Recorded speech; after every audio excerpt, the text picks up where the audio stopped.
bonjour à tous et merci pour cette invitation. Alors, bien sûr, Euh, je vais ex- aborder un Excusez-moi, domaine on vous national. entend pas très bien. Ah, alors là, pour le coup, je ne sais pas comment faire parce que j'ai mis à fond. Là, est-ce que c'est mieux? J'ai mis à fond mon...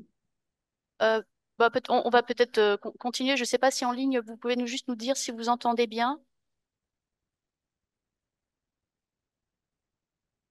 Oui, enfin moi Alors j'entends bien. en ligne, on entend très bien. Donc on va Ok, continuer, Corinne, si vous le voulez bien, et très bien. rester bien près du micro pour qu'on essaye de tout Voilà, entendre je vais dans me la salle. Merci. coller, je vais me coller au micro et monter le son de ma voix.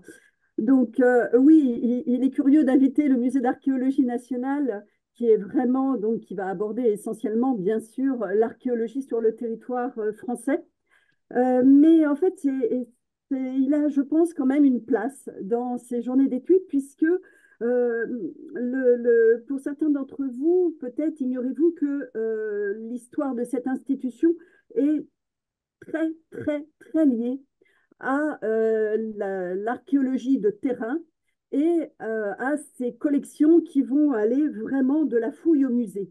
Et je voudrais surtout démontrer et abonder dans votre sens, démontrer que les archives de fouilles sont absolument le socle de conservation et de gestion des collections muséales qui sont aujourd'hui conservées dans les musées, qu'ils soient en France ou à l'étranger. Alors, en plus, je n'arrive pas à passer mes diapos, ça va être chouette. Ah, voilà. Alors, quelques mots, parce que beaucoup méconnaissent l'histoire de cet étrange musée. C'est un musée qui, dans un premier temps, est appelé musée gallo-romain, fondé par Napoléon III le 8 mars 1862. Il va être accueilli par le château royal de Saint-Germain-en-Laye, qui à l'époque est dans un triste état et donc qui va nécessiter une restauration en profondeur. Et ce musée, après de multiples travaux, va être inauguré par l'empereur lui-même le 12 mai 1867.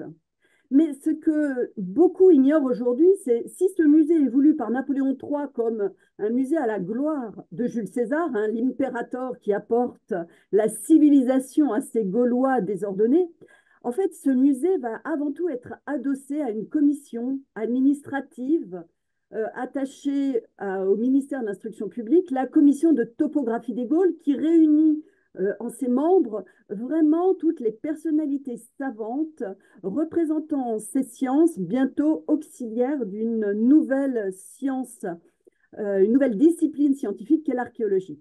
Alors, la commission de topographie des Gaules, créée en 1858, a pour premier objectif de retrouver les traces des légions de César sur le territoire national, mais également en Belgique et en Suisse. Napoléon III voulait en effet cet appui de l'archéologie pour une rédaction de son histoire de Jules César, hein, publiée en 1865 et 1866. Le génie de la commission de topographie des Gaules va être de s'appuyer sur les sociétés savantes qui vraiment forment un réseau très serré sur le territoire national. Et cette commission de topographie des Gaules, appelée couramment CTG, va avoir un budget assez conséquent pour pouvoir non seulement lancer des fouilles et des prospections, mais également appuyer ces sociétés savantes sur leur terrain. Et c'est ainsi, par exemple, que des fouilles sont menées à Carnac, à Locmaria-Caire et bien sûr à Alise-Saint-Traine. Alors là où les choses deviennent fort intéressantes pour notre musée aujourd'hui, c'est que la commission de topographie des Gaules, jusqu'à sa dissolution en 1879, va mettre vraiment une méthode en place très fine et surtout très novatrice.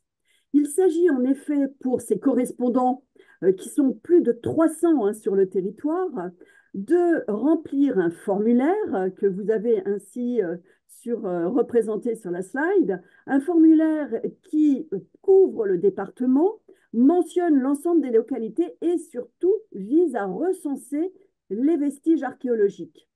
Mais ça ne s'arrête pas là. Et la puissance de la CTG va justement leur demander à ses correspondants d'apporter toutes les preuves justement de ce regard porté sur le territoire. Alors, Ça peut être des mémoires, des cartes, mais aussi des objets. Très rapidement, cette commission de topographie des Gaules, qui est installée dans une toute petite salle rue de Bellechasse au ministère de l'Instruction publique, se trouve complètement débordée. C'est un succès extraordinaire. Et donc, vous me voyez arriver à grands pas.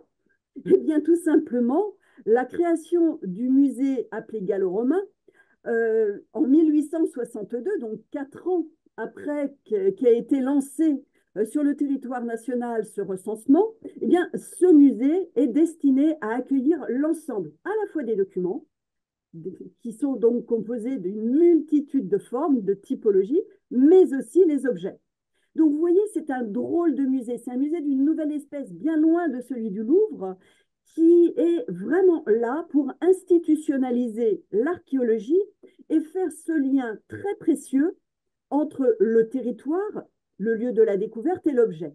Et du coup, on voit très vite naître une muséographie vraiment novatrice qui, autour de l'objet, va présenter tous les documents destinés à contextualiser la découverte.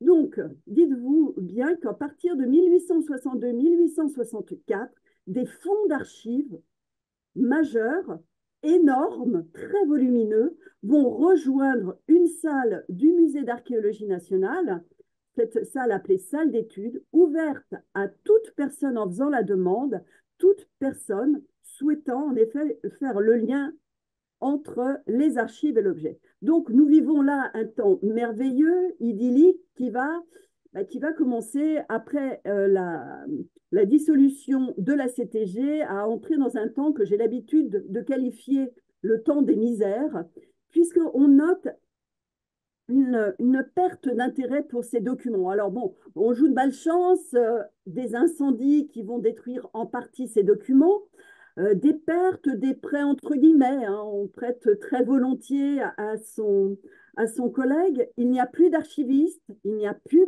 de bibliothécaires formés, les fonds restent en déshérence.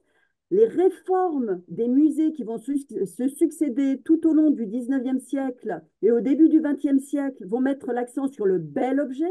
On demande à ce musée d'archéologie nationale de se conformer aux règles des musées beaux-arts, comme le Louvre. Et puis, le coup de grâce, 1962, une nouvelle muséographie qui dégage l'objet de son contexte de découverte. On devient vraiment un musée du bel objet. Et on perd ce lien aux conditions de création.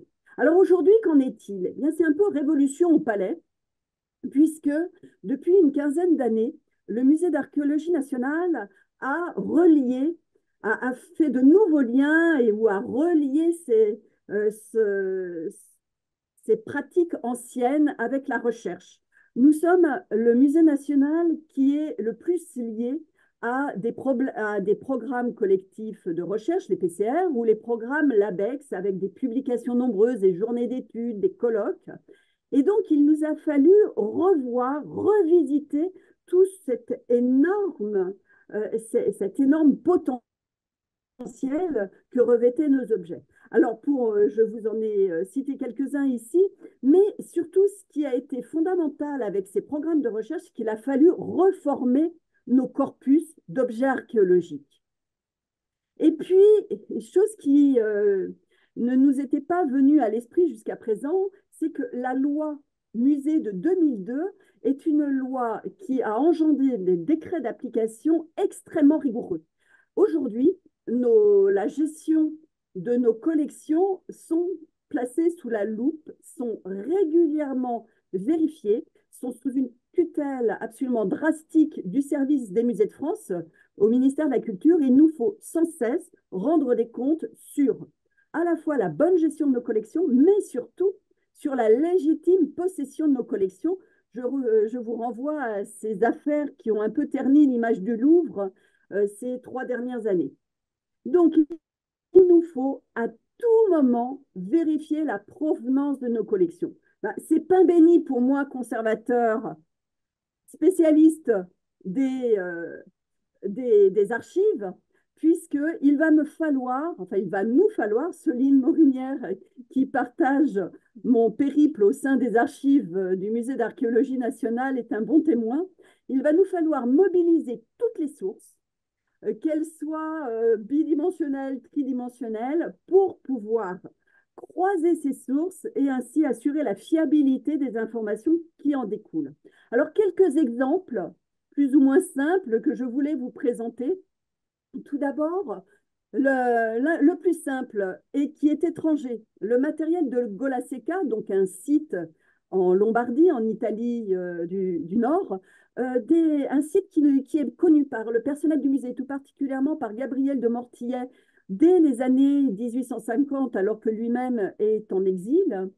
Un site qui va être suivi attentivement par le personnel scientifique du musée parce que c'est à partir des découvertes qui sont faites par l'abbé Gianni, donc à partir des années 1840-1850, qu'on va pouvoir établir une chronologie et surtout une passerelle entre les âges du fer sur le territoire national français et les âges du fer en Italie.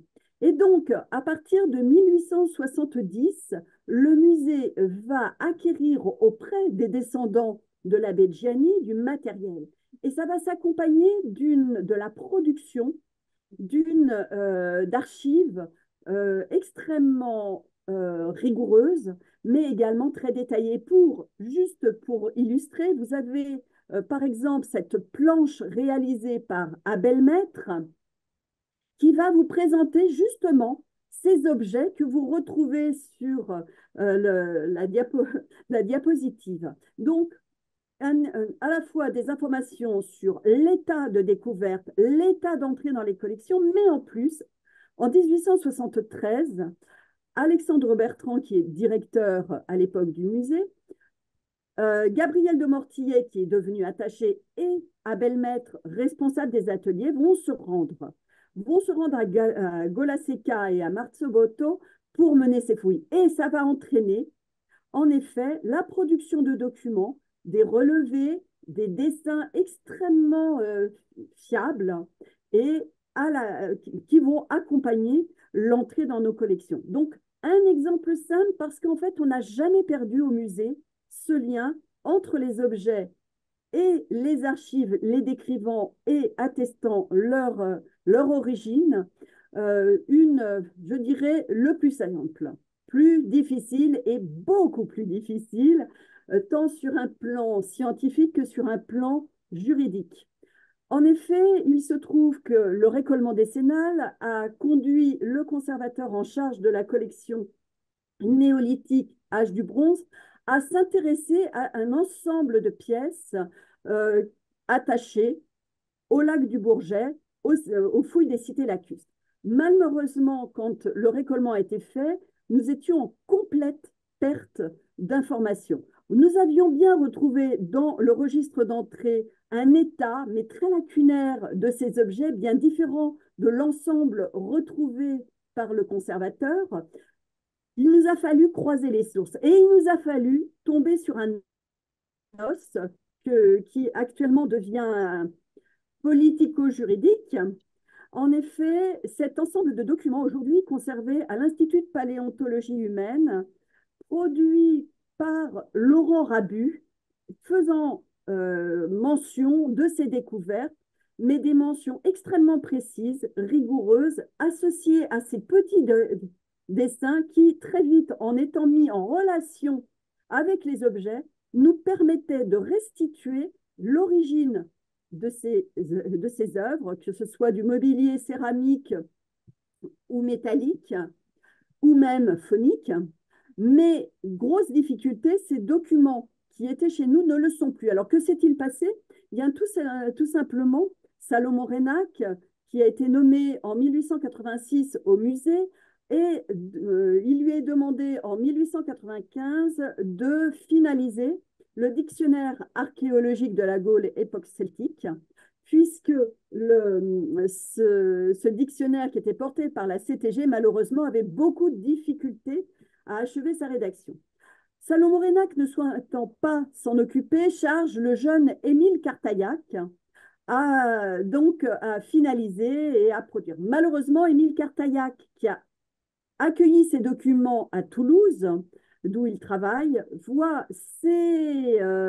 donc meurt en 1921 et sa bibliothèque est vendue à l'IPH. Et les documents, eh bien, par un concours de circonstances, ont grimpé dans le camion qui ont conduit les documents de Toulouse à Paris.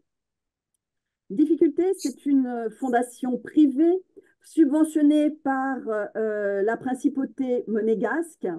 Aujourd'hui, nous sommes dans un mécanisme de revendication parce que ce sont ces objets, qui en plus sont les archives du musée, ce sont ces objets qui doivent absolument légitimer la bonne possession de ces documents archéologiques qui composent nos collections, et ce sont ces documents qui nous permettent une bonne gestion, une bonne contextualisation. Nous sommes là dans une situation extrêmement compliquée, difficile, et j'espère avec des lendemains meilleurs. Alors, autre exemple, ce musée d'archéologie nationale, dès 1872, va mener une veille sur toutes les découvertes. Et donc, nous avons là un exemple assez tonitruant d'une découverte en 1908, donc à Conflans en Jarnésie, en Meurthe-et-Moselle, de cet élément de casque romain, donc noté dès 1908 dans ces albums noirs qui sont composés de manière topographique, qui s'ouvrent et ainsi peuvent progressivement accueillir ces planches. Eh bien, grâce à ces planches, nous avons pu faire le lien avec les publications. Vous avez une publication de 1911 par Père Drizet. Nous avons fait le lien avec des coupures de presse, avec des lettres, de la correspondance ancienne. Je vous parlais de croiser les sources, et nous avons pu acquérir en vente publique ce casque qui a rejoint nos collections. Enfin, dernier exemple, qui m'est particulièrement cher, mais je vois que la slide ne veut pas se mettre automatiquement. Bon, il se trouve qu'en 2018, lors d'un PCR, je suis amenée à intervenir sur les archives du Musée d'archéologie nationale. Et je présente les albums Revon, de Louis Revon, qui était donc archéologue, membre d'une société savante d'Annecy, et qui va dresser ainsi un état des collections qui sont en effet sur la Savoie. Et je vois en face de moi un conservateur, le conservateur du musée de Barcelonnette, se figer parce que je passe en effet ces dessins qui sont en fin de compte des objets qu'elle a dans ses collections, qui lui sont arrivés par un drôle de hasard, mais surtout sur ces planches, vous avez la description hyper précise du lieu de découverte de ces objets, de leur conservation. Et en fait, c'est en restituant l'histoire, et c'est là que nous avons un exemple de l'importance de ces réseaux dans l'archéologie et de l'importance de ces cartographies de fonds d'archives, puisque nous avons pu retracer en effet cette collection. C'est la collection d'Antoine Olivier, qui est médecin à Digne, et qui va s'adonner à l'archéologie. En 1943, sous l'effet de l'occupation, la collection disparaît. On a, en 1954, en effet une proposition par le gendre du docteur Olivier, mais a priori sans suite.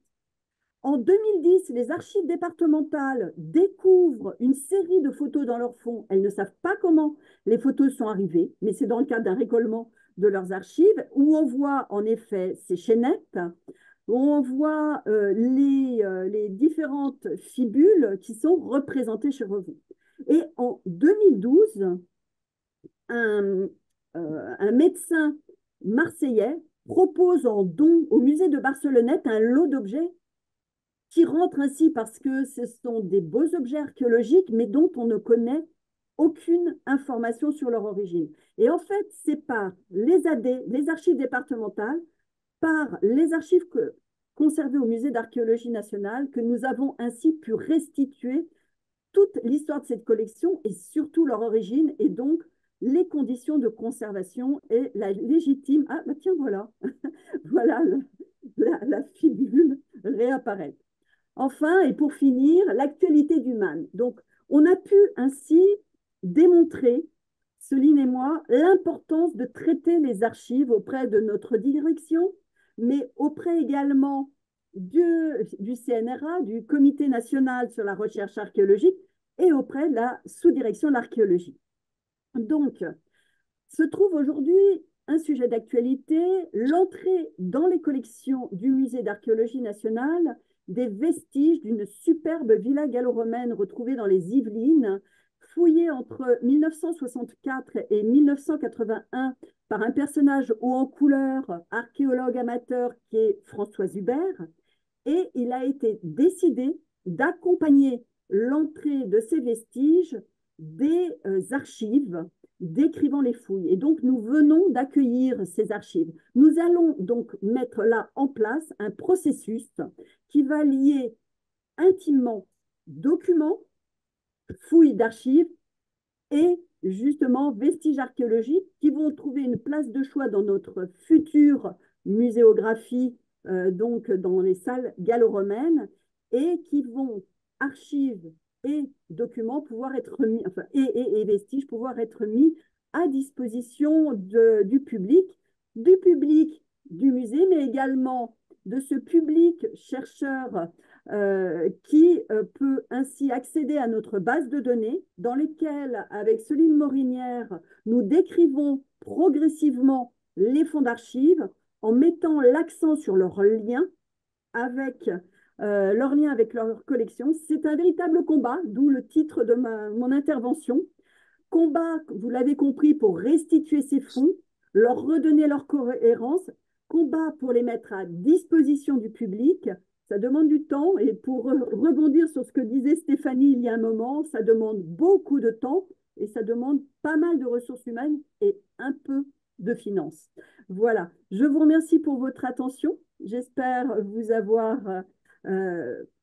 si ce n'est passionné, au moins intéressé, et vous inviter surtout à venir consulter nos archives et les mettre en relation avec nos collections muséales. Merci.